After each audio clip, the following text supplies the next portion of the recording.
Hello everyone, आज हम लोग सॉल्व करेंगे chapter areas of triangle and quadrilateral की एक्सरसाइज 14 और हम लोग शुरू करेंगे क्वेश्चन नंबर 40 से। तो क्वेश्चन 40 कह रहा है the difference between the length of the parallel side of a trapezium is 8 centimetre. अब यहाँ पर क्वेश्चन कह रहा है जो हमारे पास ट्रेपेजियम है उसकी जो पैरेलल साइड है उन दोनों का जो डिस्टेंस है वो है 8 सेंटीमीटर। डिस्टेंस का मतलब ये हो रहा है कि हमारी एक अगर मान लो x है तो दूसरी हमारी x प्लस 8 है, इतना ये डिस्टेंस है। मतलब एक छोटी है तो एक बड़ी है काफ़ी, ठीक है। अभी हम लोग फिगर बनाएंगे तो ये और अच्छे से हमें समझ में आएगा।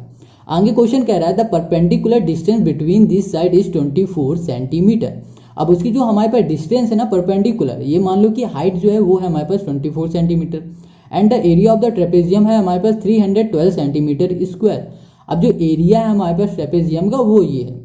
आगे क्वेश्चन कह रहा है find the length of each of the parallel side. हमें पैरेलल साइड की लेंथ हमें फाइंड करनी, ठीक है।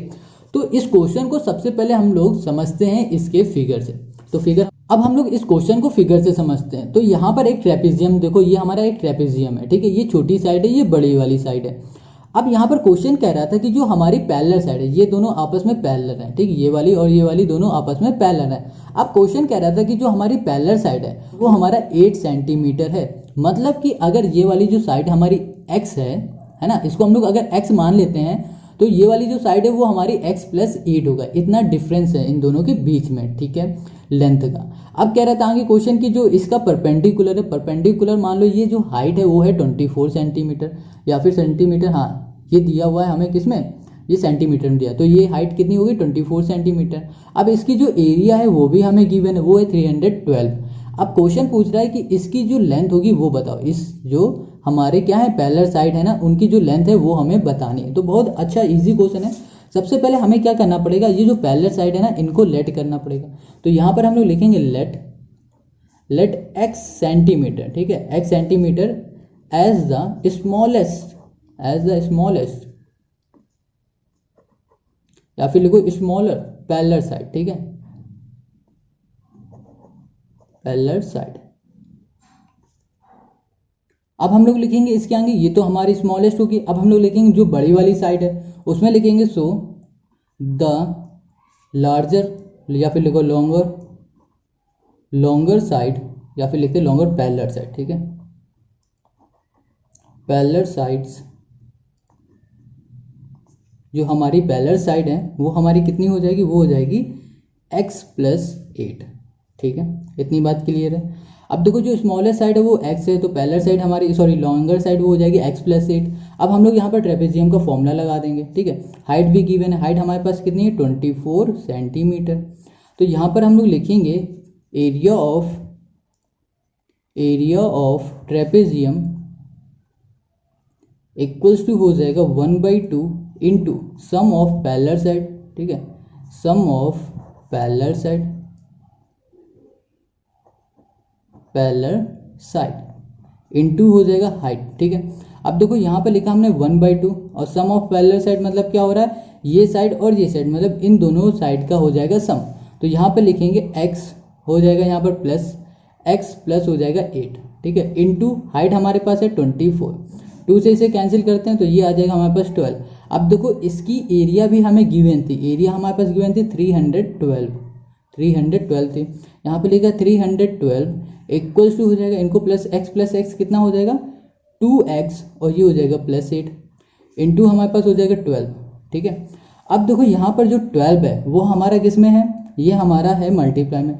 इक्वल के साइड भेज देते हैं तो ये हो जाएगा हमारा डिवाइड में। तो 312 डिवाइड में आ गया 12, ठीक है, इक्वल्स टू हो गया 2x प्लस हो जाएगा 8। अब इसे 12 से कैंसिल करेंगे तो कितना आ जाएगा, 12 2 जा हो जाएगा और 12 6 जा मतलब 26 टाइम्स आएगा। तो यहाँ पर 26 लिखा, ठीक है। अब देखो 8 प्लस का यहाँ पर आ जाएगा तो ये माइनस का हो जाएगा। अब यहाँ पर 2 मल्टीप्लाई में इक्वल में इधर आ जाएगा तो यहाँ पर डिवाइड में हो जाएगा, यहाँ पर बचेगा सिर्फ x। इसको माइनस करेंगे तो यहाँ पर आ जाएगा 18, यहाँ पर आ जाएगा 2 इक्वल्स टू हो जाएगा x।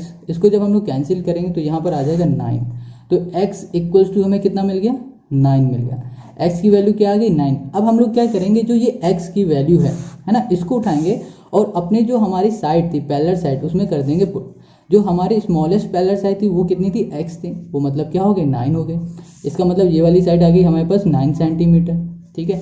अब जो लार्जर साइड थी, लॉन्गर साइड बोले इसे, वो हमारे पास थी x प्लस 8 थी, तो यहाँ पर हो जाएगी 9 प्लस हो जाएगी 8, तो यहाँ पर कितना आ जाएगा भैया, तो ये हो जाएगा 17 सेंटीमीटर। तो ये हो गया क्वेश्चन नंबर 40 का आंसर। ठीक है, तो बहुत इजी से क्वेश्चन ये।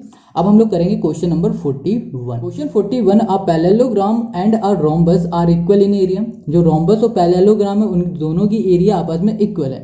आगे क्वेश्चन कह रहा है the diagonals of a rhombus measure 120 meter and 44 meter. If one of the side of the parallelogram measure 66 meter, find the corresponding altitude.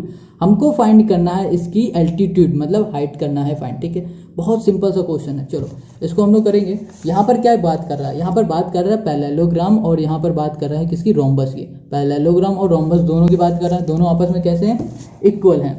तो यहाँ पर हम लोग लिखेंगे, यहाँ पर हम लोग लिखते हैं 41।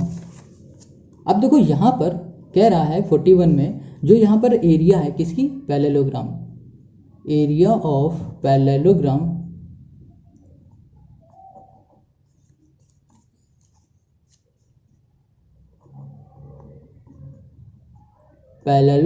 इक्वल्स टू हो जाएगा एरिया ऑफ रोम्बस। ठीक है, इतनी बात क्लियर है। ये बात तो क्वेश्चन ही कह रहा है कि जो हमारा पैरेललोग्राम की एरिया है वो बराबर है किसकी, एरिया ऑफ रोम्बस की। ठीक है, अब देखो पैरेललोग्राम का जो फॉर्मूला होता है बेस इंटू हाइट होगा, तो यहाँ पर लिखा base into height equals to जो रोम्बस का होगा वो होगा 1/2 इंटू, ठीक है, प्रोडक्ट ऑफ डायगोनल, मतलब दोनों जो डायगोनल है उन दोनों का मल्टीप्लाई। तो यहाँ पर लिखेंगे प्रोडक्ट ऑफ डायगोनल। ठीक है, इतनी बात क्लियर है। प्रोडक्ट ऑफ डायगोनल का मतलब होता है इन दोनों डायगोनल, इसकी जो डायगोनल होंगी ना दो, उन दोनों का मल्टीप्लाई। देखो बेस क्या है हमें पता है वो 66 है, हाइट क्या है वो तो हमें फाइंड ही करना है, तो इसको ऐसे रहने देते हैं। यहाँ पे लिखा 1/2 इंटू प्रोडक्ट ऑफ डायगोनल क्या है, ये हमारे पास जो डायगोनल था, एक था हमारे पास 120 और एक था हमारे पास 120 था, और दूसरा था हमारे पास कितना था, दूसरा है हमारे पास 44। ठीक है, ये लो इसको हम लोग कैंसिल कर देते हैं, तो ये कितना हो जाएगा, ये हो जाएगा हमारे पास 60। अब यहाँ पर 60 इंटू 44, 60 इंटू 44। अब ये देखो 66 मल्टीप्लाई में इक्वल के इस साइड ले आएंगे तो ये किस में हो जाएगा, डिवाइड में हो जाएगा। तो यहाँ पर हमने 66 लिखा। अब यहाँ पर 44 है। ठीक है, 44। अब ये 11 से चला जाएगा तो ये 4 टाइम जाएगा, 11 से ये चला जाएगा तो ये जाएगा 6 टाइम, 6 से ये जाएगा 10 टाइम, तो 10 इंटू 4 हो जाएगा 40। तो हाइट हमें कितना मिल गया, हाइट मिल गया 40, और यही हो गया क्वेश्चन नंबर 41 का आंसर। ठीक है, कितना इजी है। देखो हमने क्या किया, बस इन दोनों के फॉर्मूले लिख दिए और यहाँ पर हाइट मिल गई, हमको हाइट ही फाइंड करना था, एल्टीट्यूड। तो क्वेश्चन नंबर 41 भी हो गया। अब आ जाते हैं हम लोग क्वेश्चन नंबर 42 में। Question 42, a parallelogram and a square has the same area. अब यहाँ पर क्वेश्चन कह रहा है जो पैरेललोग्राम है और जो स्क्वायर है इन दोनों की एरिया आपस में सेम है। आगे क्वेश्चन कह रहा है if the side of the square measure 40 metre and altitude of the parallelogram is 25। अब देखो यहाँ पर क्या कह रहा है, साइड दी गई है और यहाँ पर एल्टीट्यूड दे दिया गया है, मतलब कि हाइट दे दिया गया है पैरेललोग्राम का। आगे क्वेश्चन कह रहा है find the length of the corresponding base of the parallelogram.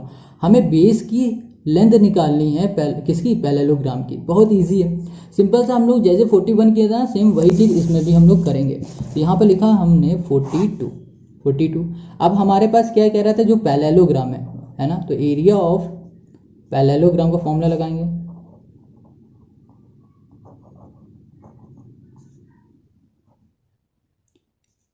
Equals to हो जाएगा एरिया ऑफ स्क्वायर। इन दोनों की जो एरिया थी वो आपस में क्या थी, इक्वल थी। ठीक है, तो एरिया ऑफ पैरेललोग्राम का फॉर्मूला था बेस इंटू हाइट। ठीक है, अब एरिया ऑफ जो स्क्वायर था उसका फॉर्मूला क्या होता है, उसका होता है साइड स्क्वायर। तो यहाँ पे लिखेंगे साइड स्क्वायर। हाइट का मतलब होता है एल्टीट्यूड, यहाँ पे लिखा है बेस। अब देखो हाइट जो हमारे पास तो गिवन है, हाइट कितने गिवन थी, 25 गिवन थी। अब जो साइड है वो भी गिवन है, वो कितनी थी, 40 थी, तो यहाँ पर 40 स्क्वायर हो जाएगा। ठीक है, अब यहाँ पर हमने लिखा बी और यहाँ पर देखो 25 यहाँ मल्टीप्लाई में तो इक्वल में इस साइड चला जाएगा तो डिवाइड में हो जाएगा। यहाँ पर 40 का स्क्वायर है तो इसका मतलब 40 इंटू हमने लिख दिया 40, डिवाइड में किए क्या आ गया, यहाँ पर आ गया 25। ठीक है, इतनी बात क्लियर है। अब इसे कैंसिल करते हैं तो 5 8 से होगा और 5 5 से चला जाएगा, फिर 5 से करेंगे तो फिर से ये चला जाएगा 8, तो 8 इंटू 8 8 8 से क्या होगा 64। तो यहाँ पर लिख दिया हमने 64 मीटर। तो जो बेस हमें फाइंड करना था, बेस तो हमने फाइंड कर लिया, बेस 64, यहाँ पर 64 है तो 64 बेस आ गया। यहाँ पर हम लोग लिख देते हैं, क्या था हमारा मीटर में, तो यहाँ पर मीटर लिख देते हैं, ठीक है, मीटर स्क्वायर कर देते हैं, ठीक है। तो ये आ गया हमारा क्वेश्चन नंबर 42 का आंसर, ठीक है। तो इस वीडियो में हम लोग यहीं तक रखते हैं, मिलेंगे हम लोग नेक्स्ट वीडियो में, क्वेश्चन नंबर 42 नहीं होगा उसमें, 43 और 44 में, ठीक है। तो चलो मिलते हैं नेक्स्ट वीडियो में। अब यहाँ पर ना मीटर स्क्वायर नहीं, यहाँ पर सिर्फ आएगा मीटर, ओके, इतनी बात क्लियर है। तो यहाँ पर सिर्फ मीटर ही लिखना, स्क्वायर मत लगाना।